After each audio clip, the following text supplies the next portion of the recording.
ಭೀತಿಯಿಂದ ಬೀದಿಲ್ ನಿಂತವನಿಗೆ ಅತಿಯಾದ ಪ್ರೀತಿ ಕೊಟ್ಟು ಮನಶಾಂತಿ ಕೊಟ್ಟವರಿಗೆಲ್ಲ ಧನ್ಯವಾದಗಳು.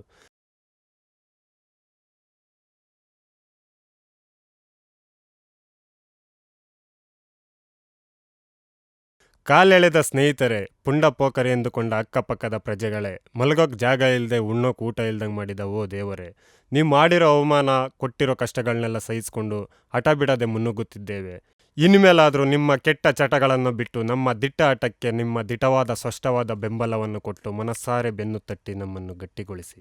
ಇಂತಿ.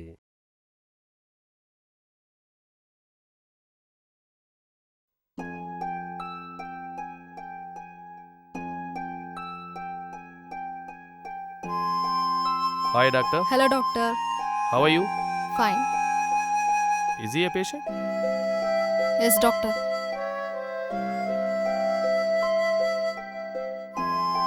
Oh.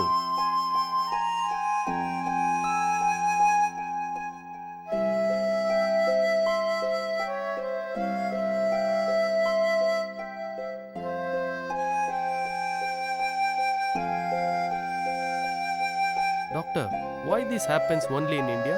This kind of difficult diseases?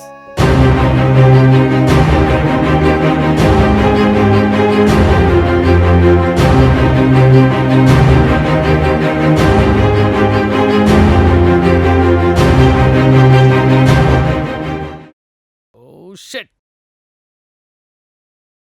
ನೋಡಿದ್ರಾ, ಇಂದಿನ ಮಕ್ಕಳೇ ನಾಳೆಯ ಪ್ರಜೆಗಳಂತೀವಿ. ಆದ್ರೆ ಅವರು ಪ್ರಜೆಗಳಾಕಿನ ಮುಂಚೆನೆ ಅವರವರ ಪ್ರಜಾಪ್ರಭುತ್ವವನ್ನ ನಾವೇ ಕಿತ್ಕೊಂತಾ ಇದೀವಿ. ಧೂಮಪಾನ ಬರೀ ದೇಹನ ಸುಡ್ತಿಲ್ಲ, ಇಡೀ ದೇಶನೇ ಸುಡ್ತಾ ಇದೆ.